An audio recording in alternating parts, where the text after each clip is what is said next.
Hello. Hello, how are you today? I'm good. How are you, Miss Richardson? I'm doing pretty good. I can't complain. My apologies for my tardiness. No, you're fine. I had sent an update, but for the Zoom link, because I sent you the wrong Zoom link initially, but Uh-huh. you popped in on this one, so I just popped in. So I was late too. So you're fine. Oh, okay, okay. Yeah, yeah. How are you? I'm doing pretty good. I'm trying to blur my screen. Okay, so it's making me update all kinds of things when I need it.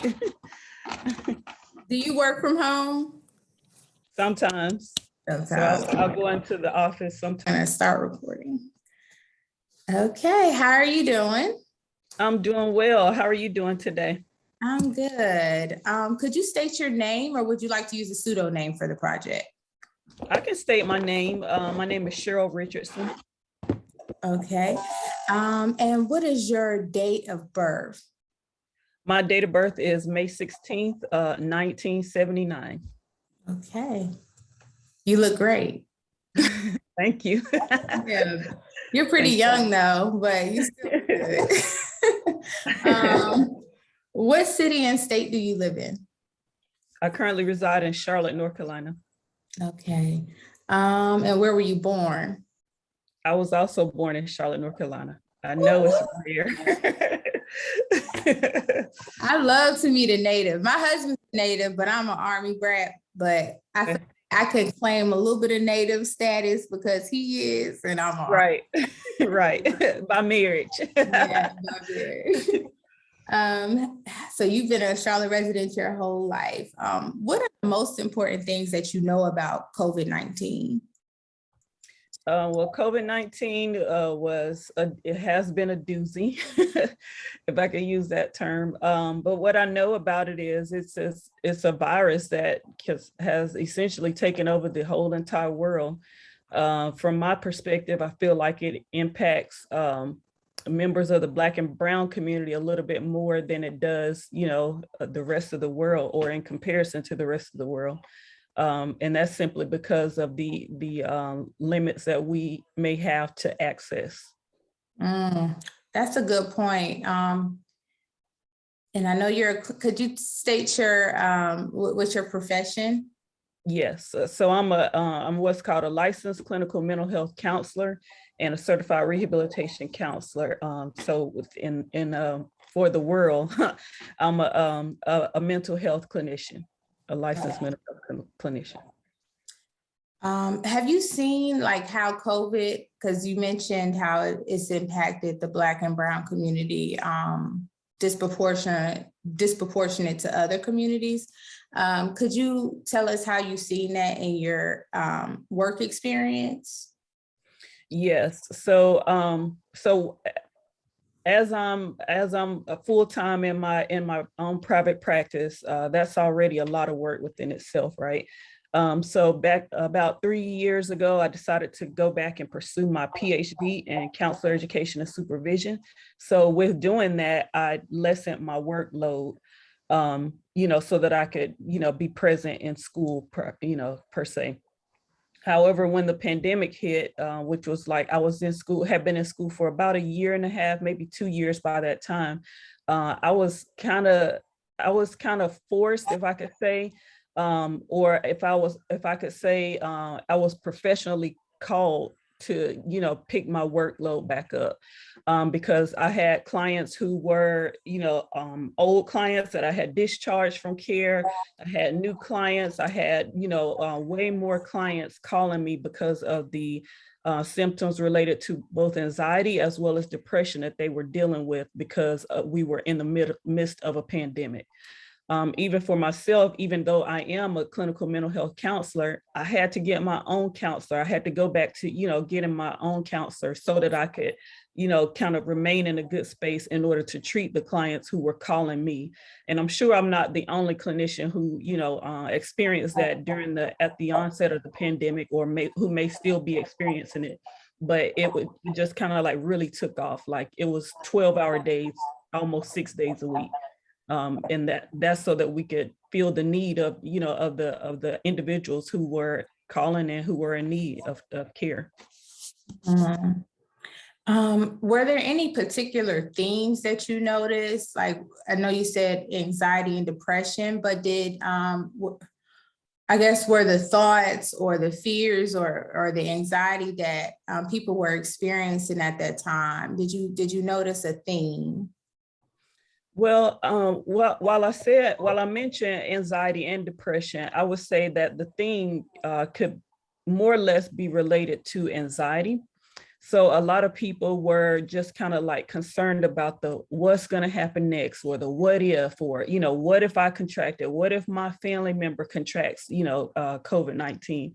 And then I would say depression was kind of like a secondary theme, but still very prevalent. And that was for, I noticed a lot of my clients who I had treated before for depression, they were back in counseling for depression because like now they're isolated. So they had to be isolated, because we all had to be isolated, but, now they're isolated. They don't get the chance to go out and, maybe interact with coworkers. They don't get the chance to interact with like people in the grocery store, or just normally individuals we may interact with. And so that, led to a whole lot of feelings or thoughts of loneliness. And I've even had saw where suicidal rates within my own caseload has increased. Even though suicide rates amongst Black and Brown adolescents is very high, on my particular caseload, I saw that on my particular caseload, even with teenagers. And I typically do not work with teenagers. I work with like middle-aged adults and up. However, I felt compelled to work with those individuals because there was a need. Wow.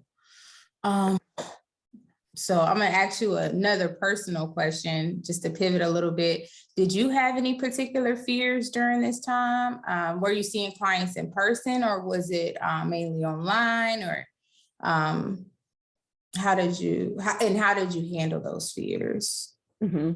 So I decided I'm a mom of a now 16-year-old son. So the children, they were already at home. So I decided to be at home and no longer provide counseling in the office, which was not okay with a lot of clients, even though we were in the midst of a pandemic, right? Yeah. So my fears were the fact that I did not want to contract COVID from a potential client, because some of my clients were actually essential workers. So, being in person was what they had to do. So they expected me to do the same. But I did not want to contract COVID-19 out of the fear that I may contract it and pass it on to my now 16-year-old son, or maybe pass it on to my mother, who had just gone through finished treatment for cancer. So those were my main two individuals that I was like, I need to make sure that I'm safe, quote unquote safe, because I don't want to impact these two individuals. So how did it feel at the height of the pandemic when you had to wear the mask and gloves and things when you went out in public? How was that experience? So, okay, so several years ago, maybe back in 2016 and 2017, I actually had the opportunity to counsel abroad, right? And when I counseled abroad, I was in a place called Okinawa, Japan. So it was the norm at that time to see individuals walking around with masks.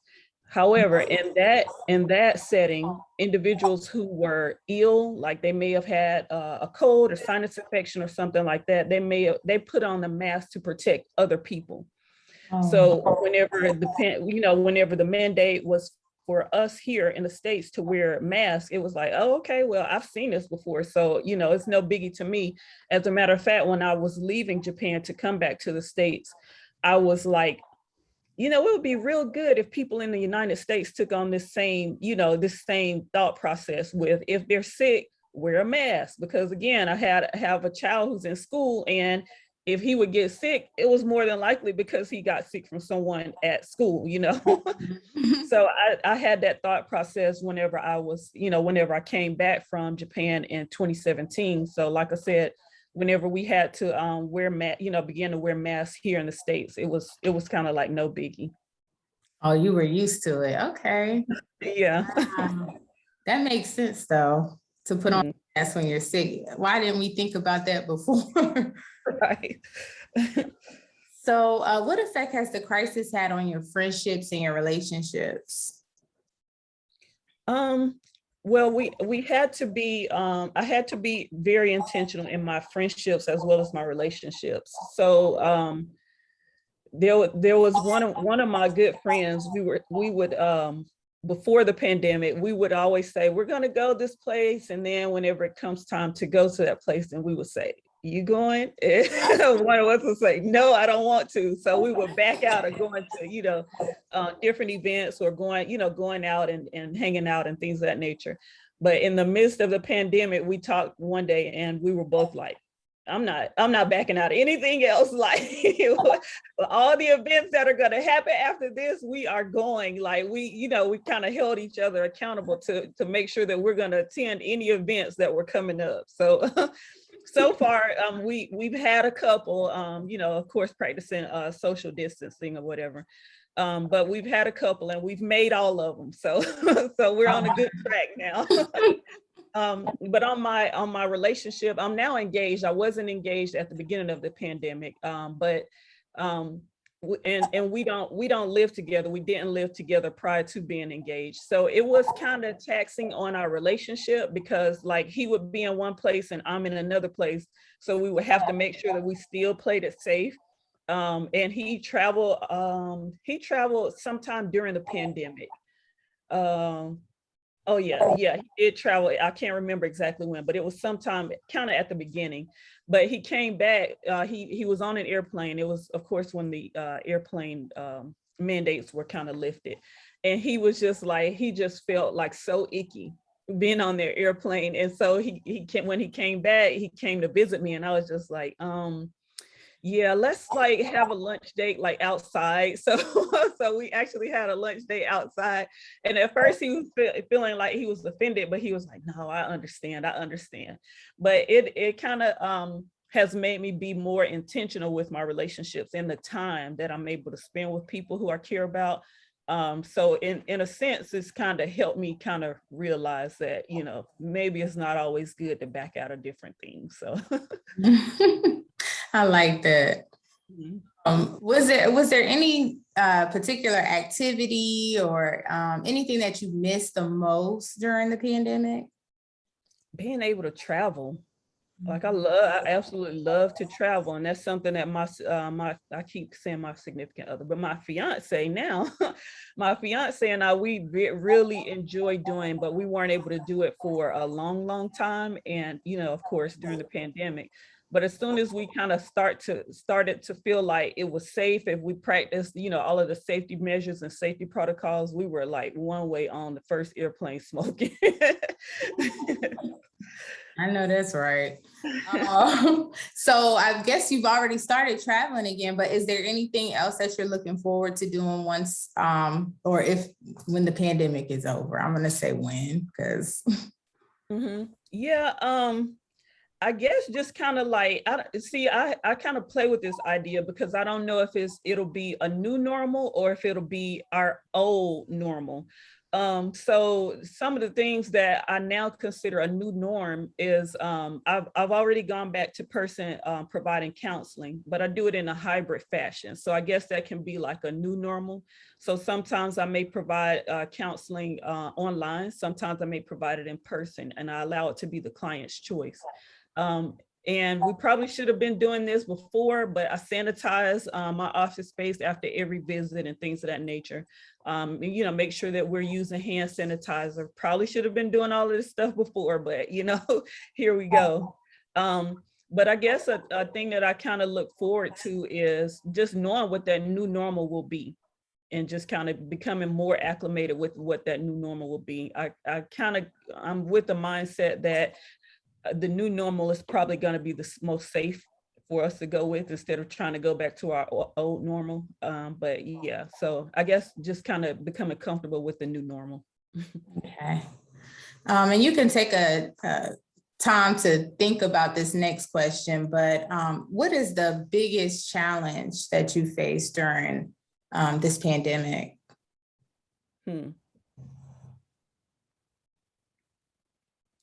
I guess the biggest challenge, I have a couple actually, I believe. One of them, I guess it could be the biggest, is just not being able to go and do what I would do before. So of course I'm a member of Delta Sigma Theta, and we've not in the Charlotte alumni chapter, we've not had like any in-person meetings or events or anything since the onset of the pandemic. So I think that I'm looking forward to at least going to a chapter meeting and, you know, hugging some of my sorors I hadn't seen in a long time. As far as like family events, those events are kind of on a smaller scale. So, and I come from a pretty large family. My fiance comes from a pretty large family. So kind of being able to get back together with our family, like with the whole family, you know, and not just kind of like a smaller amount of people. So those are some of the things that I look forward to, just kind of like going back and doing what we used to do, but just in a safer fashion. Yeah. Is there any challenge, particular challenge that you face professionally during the pandemic? So I think that the challenge that I faced professionally was the kind of just being overwhelmed with people who were in need. Even to say that I became one of those people who were in need as well, simply because I was overwhelmed. Like you know, we're all human here, you know, even though I am a licensed clinician, I'm still human first. So that was a pretty big challenge for me, was just kind of like making sure that I was able to take care of myself while doing what I'm professionally called to do. Could you describe a fear or sorrow you experienced during the pandemic? Yeah, a fear, again, as it relates to my son. He also plays basketball, and you know, at first we were under the impression that it didn't impact youth the way it impacted older people, or it didn't impact people who didn't have like quote unquote underlying conditions the way it did with people who did have those conditions. But with him, you know, actually playing basketball, and sometimes the mandate is to wear a mask, sometimes it's not to wear a mask. He's interacting with other people who could very well have COVID-19. So a fear is him contracting COVID-19. And then a sorrow is for, you know, it's not to say that, you know, older people, I don't feel bad because older people are passing, but with the younger people who I know who have passed from COVID-19, I have a lot of sorrow for their loved ones, and the fact that their lives were just kind of like, that was it. Like it was just kind of shorter than a lot of other people. I'll say, put it like that. That's a big one. Do you have any additional stories or experiences to share that you would like to share with the archive?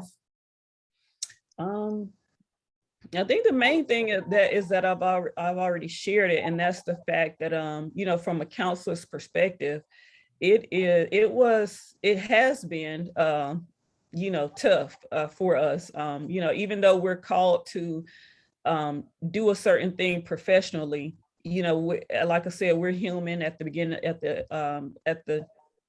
we're human first. So it was, you know, very overwhelming to, you know, have the influx of clients, although very rewarding, just very overwhelming to, you know, just kind of sit in front of your computer all day long for 5 and 6 days a week. And it was because that was the, you know, the overwhelming need, you know, was there, and, you know, that's what we had to do. So that was a story within itself, something I'll never forget. It's what kind of intrigued me to want to do this interview. So I have 2 more questions, but I wanted to ask you something particular, just because I started this role in June and I pivoted from homeless services. And I found that watching Black and brown people, I don't know if it impacted me more because I was a service provider who's also Black. But how do you feel about that? Because I think most therapists in our area, who serve Black people, they see with how their experiences or how Blacks experience this pandemic different. Do you think that had any impact on how you provided services or how you provided therapy to your clients? Oh, yes, most definitely. So we should all be providing therapy from a compassionate spirit, right? um, but it did make me more compassionate, just kind of seeing, I can recall one client who called me and we didn't even have an appointment, and the client just kind of started a session per se.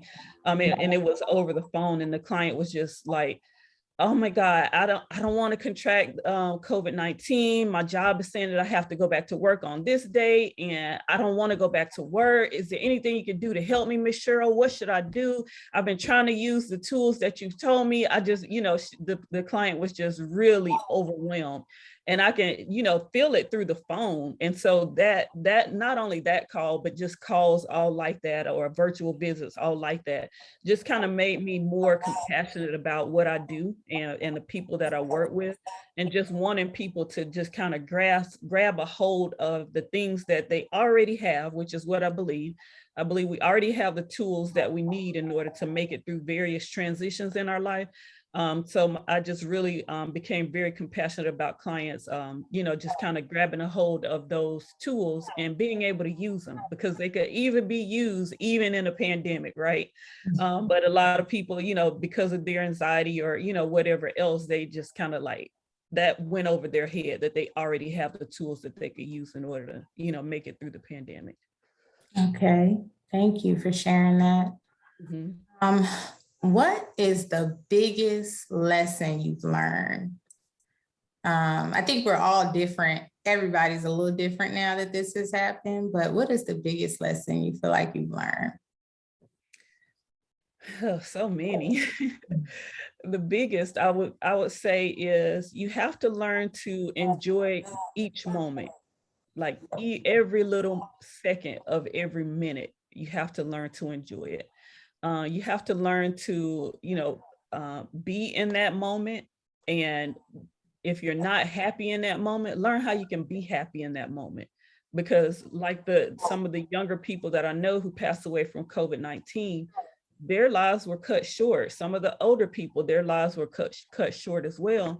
But if we go each moment and we're in that moment, we're learning to be happy in the moment, then I think that elongates our lives. Because at the end of it, no matter when it is, then we would have lived in a manner that says, I'm enjoying this, I'm happy. So this is the ultimate thing. This is what I'm supposed to do. And this is my last question for you. Mm-hmm. What is your biggest hope for the community, the world, or you personally as we move forward?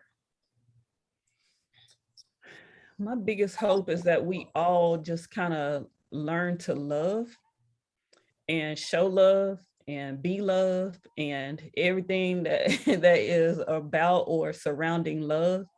Because it kind of goes back to, kind of being happy in the moment. If you're also, if you're happy in the moment, and if you're showing love, or if you are love, or if you're in love, or, experiencing love, then that goes along with being happy. I think that a lot of things that have happened before the onset of the pandemic, during the pandemic, they may not have happened if we were able to be in a space of love with other people. So, any police shootings that we've experienced, and it's been done ultimately at the end of the day because of fear. The guns were grabbed because of fear. If we were operating in love, then that fear wouldn't be able to reside. So, some people would still be here if we were operating in love. So just kind of being in the space of love is my biggest hope. I love it. Thank you so much for sharing, Ms. Richardson. I appreciate you. I'm going to go ahead and stop the recording. Okay.